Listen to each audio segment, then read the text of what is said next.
Olá pessoal, eu sou o Gilson Matos, professor de fertilidade do solo e adubos e adubação da Universidade Federal Rural da Amazônia. Desde o doutorado venho dedicado ao estudo das palmeiras, por isso vou falar para vocês sobre o manejo da nutrição em palmeiras cultivadas da Amazônia. Vou trazer um retrato sobre o açaizeiro, sobre o coqueiro e a palma de óleo, que são culturas de grande relevância econômica para a nossa região amazônica. Podemos ver que, em relação ao açaí, o estado do Pará lidera na produção de frutos. No ano de 2019, foram produzidos 1.300.000 toneladas de frutos.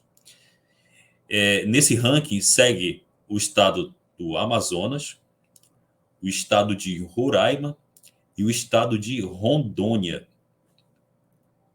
No Pará, os municípios que mais produzem é o município de Igarapé-Miri e Cametá. Costumamos dizer que em Cametá você costuma tomar café, almoçar e jantar com açaí. Em relação ao coco, os dados nos mostram que a Bahia lidera a produção de frutos, sendo que o Pará está na terceira colocação, 11% da produção, com 175 milhões de frutos produzidos em 2019. Aqui no Pará, o município de Moju é o que tem a maior área plantada. Moju fica a 127 quilômetros da capital, onde estou, Belém. Em relação à palma de óleo, nós somos de longe os maiores produtores. O estado do Pará concentra quase 100% da produção. Em 2019, foram 2,5 milhões de toneladas de cachos de fruto fresco produzido. Nesse estado aqui, o município que tem a maior área plantada é o município de Tomeaçu e o município de Tailândia. Concentra-se 3 empresas que têm grande produção de óleo de palma. Para conhecermos melhor as culturas, eu vou citar 5 etapas da fase do manejo da cultura, focando na parte de fertilização do solo. A primeira etapa é a etapa de calagem. Nós sabemos que a calagem é feita entre 60 a 30 dias antes do plantio, em área total, na camada de 20 centímetros. Nos boletins mais recentes, se recomenda a gessagem para essas palmeiras na proporção em torno de 25% do calcário a ser aplicado. A etapa 2 é a etapa de pré-plantio, muito utilizada por agricultores familiares e, no caso do açaizeiro, por familiares e empresariais. É feita uma cova de 40 por 40. Nesta terra é aplicado adubo orgânico, composto orgânico, e também pode ser aplicado aqui um fosfato, geralmente um de baixa solubilidade, um fosfato natural, e espera-se 10 dias, no caso, até o plantio. Na etapa de plantio, que é a colocação da muda, pode ser aplicado o fosfato, logicamente, se não foi aplicado na etapa anterior. Após 15, 20 dias da planta no campo, né, pós-plantio, é começada a adubação de formação. A adubação é feita na área de coroamento, geralmente nas palmeiras ela é feita de forma manual, parcelada em torno de 3 épocas ao ano no período chuvoso. Segue-se a etapa 5. A etapa 5 é a adubação de produção, onde nas palmeiras, logicamente, inicia no terceiro e quarto ano. O cálculo dessa adubação é conforme a exportação de nutrientes e a expectativa de produção para dendezeiro, que é a palma de óleo, né, e o coqueiro. Preferencialmente, se há condições, ela é feita de forma mecanizada. Nos novos boletins de adubação também já é trazido esse assunto, que é a calagem de manutenção feita a cada 4 anos, de forma superficial, mecanizada, dependendo aí, claro, dos resultados da análise de solo. Em áreas do coqueiro no Nordeste e em muitas áreas de açaizeiro, tem se optado pela fertirrigação, ou seja, você faz todas as adubações de cobertura pela fertirrigação. Nesse caso é legal, porque você consegue aumentar a quantidade de parcelamentos e o fornecimento dos nutrientes para a planta é mais regular. Focando na diagnose, a diagnose foliar vem justamente para ajudar na tomada de decisão da adubação, ela é complementar à análise de solo, importante para essas culturas que têm uma demanda de adubo durante 25, 30 anos, né? Para alguns cultivos, o teor nutricional ele é o critério principal para o cálculo da adubação, principalmente a adubação nitrogenada. Recentemente, foram integrados a diagnose foliar, os métodos de diagnose foliar, aos cálculos de adubação, tabelas que eu vou mostrar logo à frente. Para que a diagnose foliar ela seja de sucesso, é importante que você faça uma amostragem precisa. Para o açaizeiro, não existe um procedimento estabelecido na literatura. Aqui, portanto, nós vamos propor que seja coletado de 15 a 30 toceiras em uma área homogênea. Os técnicos e os agrônomos aqui nas regiões produtivas do Pará escolhem lá a planta-mãe, a planta mais vigorosa da touceira. Nessa planta, coleta-se a folha mediana, que ela fica ali na folha número 5. Geralmente o açaí vai ficar em torno de 10 folhas por planta. Você coleta a folha número 5. Nesta folha, coleta-se 2 folíolos de cada lado para a composição de uma amostra simples.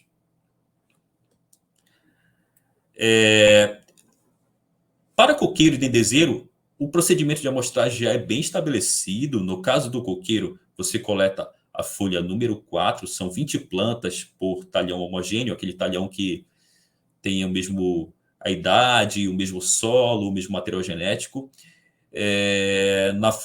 Nas plantas jovens, você coleta a folha número 4. Nas plantas aí em torno de 3 anos, você coleta a folha número 9. E nas plantas produtivas, você coleta a folha número 14. Essa arquitetura foliar do coqueiro ela é espiral, então as folhas vêm em sequência aqui, folha número 4, 9 e 14. Em plantas jovens, essa observação, essa escolha da folha, ela é fácil de ser feita. Já em plantas produtivas, tem que ter uma certa experiência. A folha número 9 é aquela folha que vai emitir uma inflorescência. A folha número 14 é aquela que tem já um cacho formado, um cacho estabelecido. A amostragem foliar do dendezeiro também varia entre 15 e 30 plantas por talhão, né? Em áreas comerciais, geralmente se estabelece fileiras fixas para coleta das plantas a serem amostradas, são plantas alternadas. A espiral do dendezeiro, ela é assim, sendo que para plantas jovens eu coleto a folha número 9, para plantas acima de 4 anos, a folha índice a ser coletada é a folha número 17, claro, desta contagem feita do ápice para a base. Coletando-se a folha, pega-se os folíolos centrais, em torno de 3 folíolos de cada lado.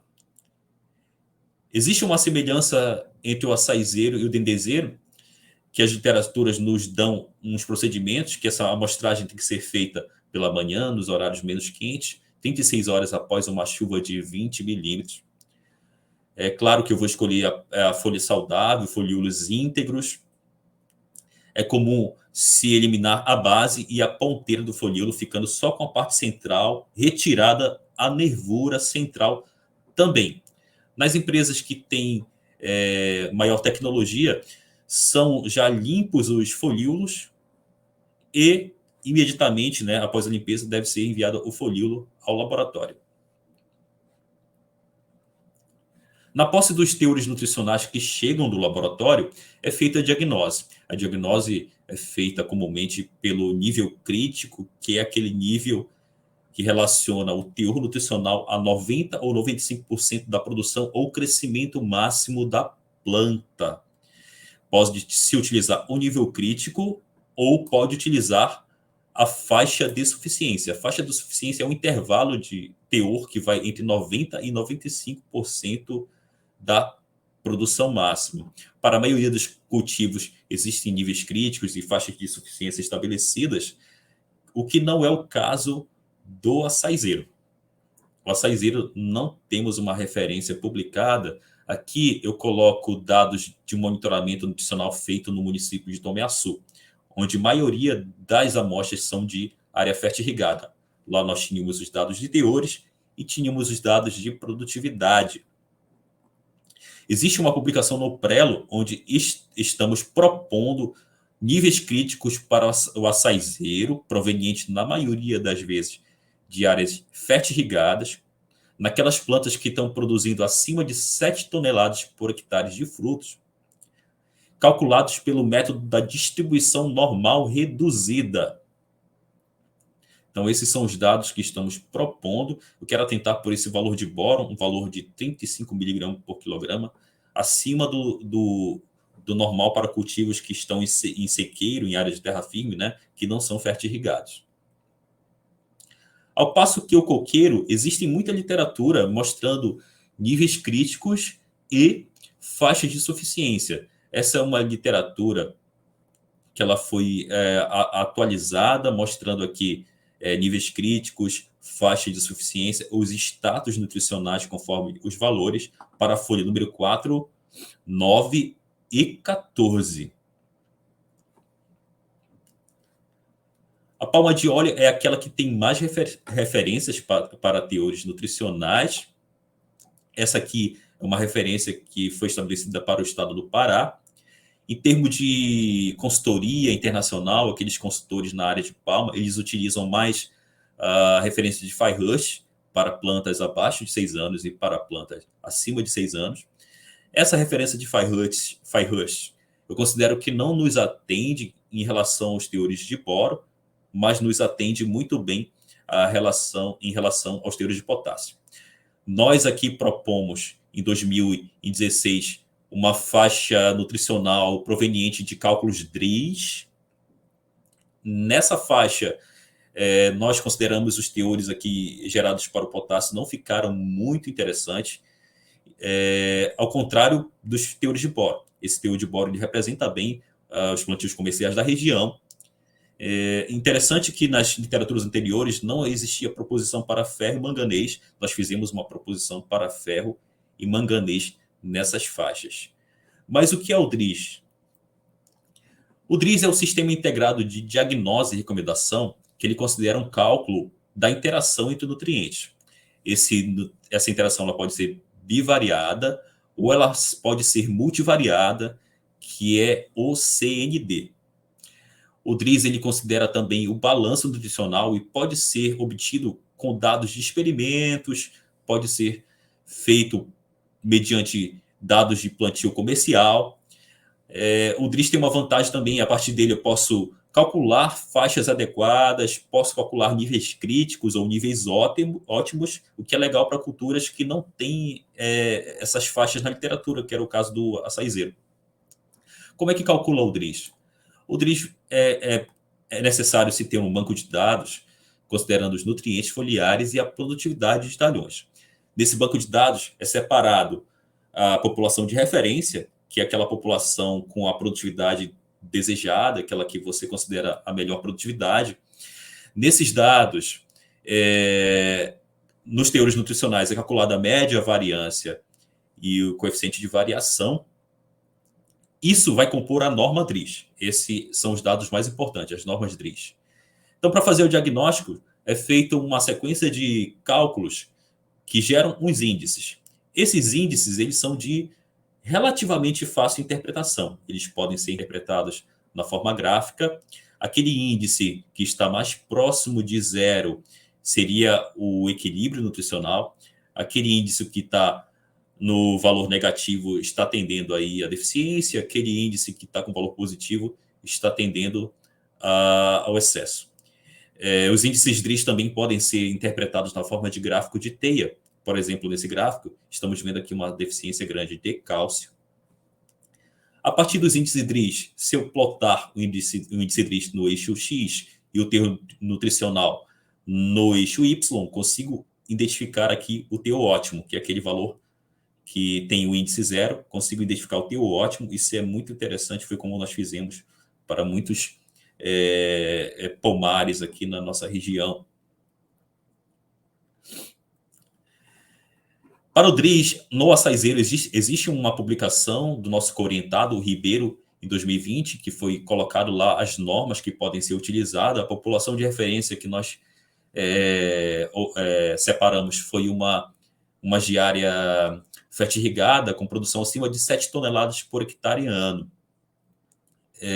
Lembrando que o açaí, hoje, a meta sempre é 10 toneladas por hectare ano, 11 toneladas por hectare ano, mas a média estadual aqui no Pará é cerca de 5 toneladas por hectare ano.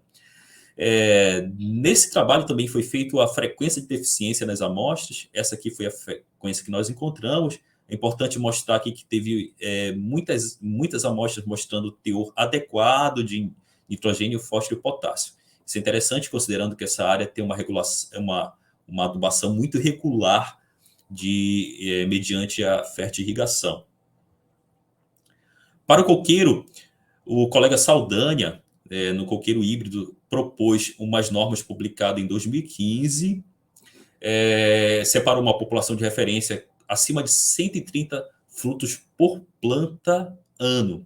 Nesse trabalho, a frequência de deficiência que ele encontrou fazendo diagnóstico das amostras mostrou que o potássio, sobretudo, foi o nutriente que mais apareceu lá com o status de deficiência.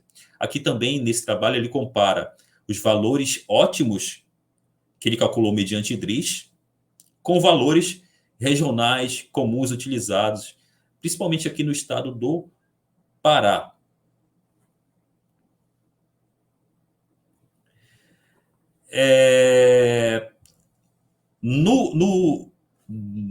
Aqui no estado, a gente utiliza o boletim da Embrapa para recomendação de adubação. Ele é de 2020.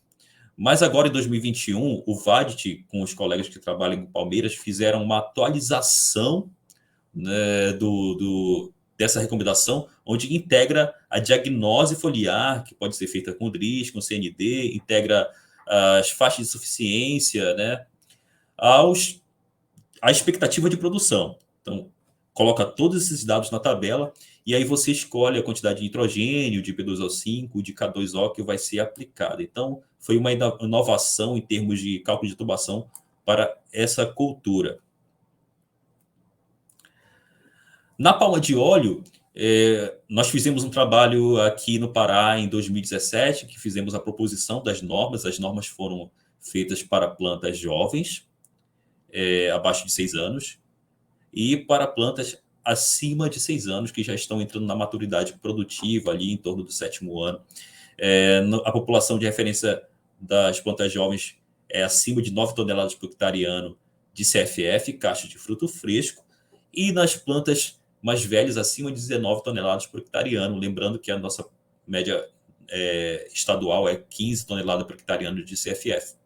A frequência de deficiência nas amostras a partir do diagnóstico mostrou cálcio como muito deficiente.